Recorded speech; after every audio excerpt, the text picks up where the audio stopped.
Hi friends, బాగున్నారా? నేనైతే చాలా బాగున్నాను. మీరు కూడా బాగుండాలని మనస్ఫూర్తిగా కోరుకుంటున్నాను.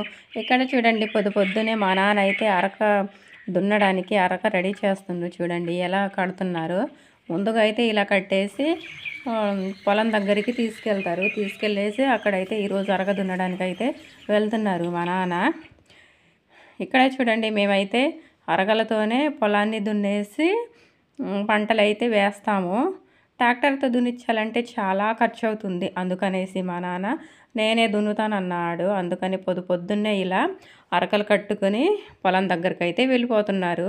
తర్వాత అయితే మేము భోజనాలు అయితే తీసుకెళ్తాము మా నాన్నకి 9 గంటలకైతేను. పచ్చని చెట్ల మధ్యలో మా నాన్న అయితే అరక దున్నుతున్నాడు. చూడండి, ఇప్పుడు అక్కడికి వెళ్దాం రండి. ఇదిగోండి నానా నానా, ఇటు చూడు ఒకసారి.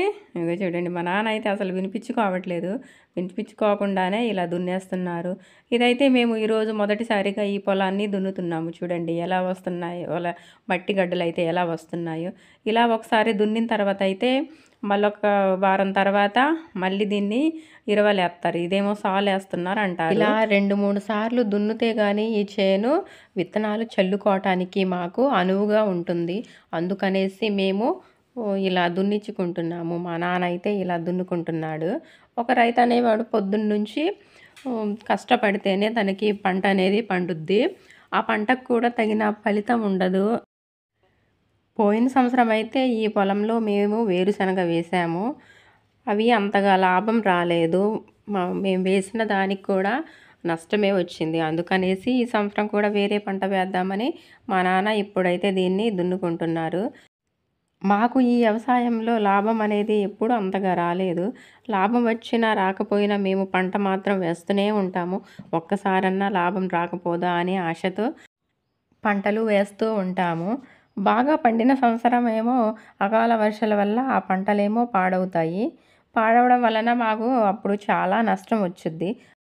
ఎంత నష్టం వచ్చినా కూడా ప్రతి సంవత్సరం మేము వ్యవసాయం అనేది మళ్ళీ చేస్తూనే ఉంటాము. ఒక రైతు అనేవాడు ఇలా వ్యవసాయం వదిలేస్తే తనకి ఎలా అనేసి ప్రతి సంవత్సరం పండినా పండకపోయినా వ్యవసాయం చేస్తూనే ఉంటారు. రైతు పండించిన పంటకి సరైన గిట్టుబాటు ధర ఉంటే రైతుకి నష్టం అనేది రాదనుకుంటాం. కానీ అది ఎప్పుడూ జరగదు. ఈ సంవత్సరం కూడా పంటలు మంచిగా పండాలని మేమైతే పంటలు వేస్తున్నాము. ఏం జరుగుద్దో చూడాలి మరి. మా నాన్న పొద్దున్నుంచి ఇలా దున్నుతూనే ఉండు. అన్నం తీసుకెళ్ళినా కూడా ఈ ఒక్కసారి ఇది దున్నేసి తర్వాత తింటాననేసి అలా దున్నుతున్నాడు. ఎంతైనా అలసిపోయి ఉంటారు కదా అనేసి మనం అనుకుంటాం. కానీ వాళ్ళకి ఇది తొందరగా అయిపోవాలని వాళ్ళకు ఉంటుంది. ఇక్కడ చూడండి, పొలం దగ్గర నుంచి వస్తూ ఉంటే మాకు ఈ వాగు దాటితేనే పొలంకి వెళ్ళాలి. ఈ వాగు దగ్గర అయితే కొంతమంది ఇలా బట్టలు ఉతుకుతున్నారు. వాటర్ రాని సమక్షంలో అయితే ఇలా బట్టలు తీసుకొచ్చి ఇలా వాగులోనే ఉతుక్కుంటాం మేము. ఈ వాగు నీళ్లు పంట పొలాల మధ్యలో నుంచి వెళ్ళుద్ది.